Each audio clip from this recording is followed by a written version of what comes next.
অনেক বছর আগের কথা। এক রাজ্যে ছিল একজন ন্যায়পরায়ণ ও বিচক্ষণ রাজা, যিনি প্রজাদের কল্যাণে নিজেকে সব সময় নিয়োজিত রাখতেন।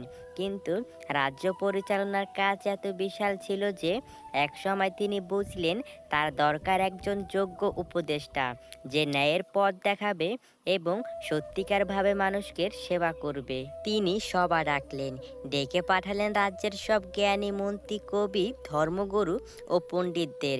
সবাই সবাই উপস্থিত হলে রাজা বললেন, আমি চাই তোমরা সবাই বলো কে সত্যি বড় মানুষ। আমি সেই গুণসম্পন্ন মানুষকে আমার উপদেষ্টা বানাবো। এমন প্রশ্নে সবাই চমকে গেল। কিছুক্ষণ নীরবতা বিরাজ করলো।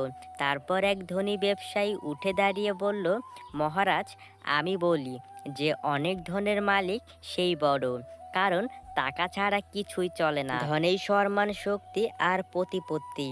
তারপর এক রাজকবি বললেন, না না, বড় তো সেই যে জ্ঞানী, যার মুখের শব্দে ফুল ফোটে, যার কাব্যে মানুষ বদলায়, তিনিই বড়। একজন রাজসৈনিক বলল, আমি বলি, যার কাছে শক্তি আছে, যে যুদ্ধে জিততে পারে, শত্রুদের ঘায়েল করতে জানে, সেই বড়। তর্ক চলতে লাগলো। প্রত্যেকে নিজের মতে বড় হওয়ার সংজ্ঞা ব্যাখ্যা করল। তখন এক বৃদ্ধ দরবেশ উঠে দাঁড়ালেন। তার মুখে এক অদ্ভুত শান্তি, চোখে উদারতার তৃপ্তি। তিনি বললেন, হে রাজা, আপনি অনেক কিছু শুনলেন। ধন, জ্ঞান, শক্তি সবই গুরুত্বপূর্ণ, কিন্তু আমি মনে করি যে মানুষ ক্ষমা করতে জানে, সহানুভূতি দেখাতে পারে, সেই সত্যিকারের বড় মানুষ। রাজা জিজ্ঞেস করলেন, তুমি কেন এমন কথা বলছো?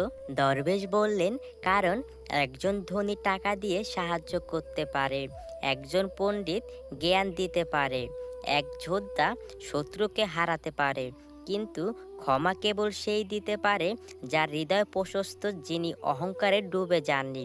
ক্ষমাই শক্তির শ্রেষ্ঠ রূপ, আর ক্ষমাশীল মানুষ কখনো অন্যায় করে না। রাজা কিছুক্ষণ চুপচাপ রইলেন। পুরো সভা নীরব। তারপর তিনি ঘোষণা করলেন, আজ আমি বুঝলাম কে সত্যিই বড়।